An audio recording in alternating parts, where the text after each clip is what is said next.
How to send emails in BREVO. So first go to your BREVO dashboard and then just click on campaigns here at the left side.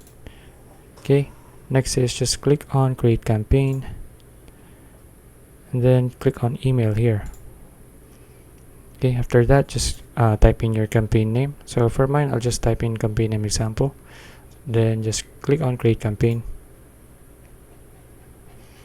Okay, now let's just wait for this to load. Okay, after this loads, just add all of your recipients here. You can choose any of your recipients here from the drop down, and then click on add subject here to add a subject. Of course, you need to add your subject line since this is required, and then your preview text.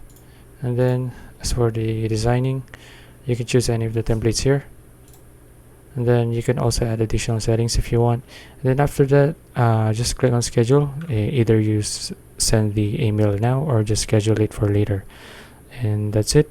If you found this video useful, please like and subscribe for more videos like this. See you in the next one.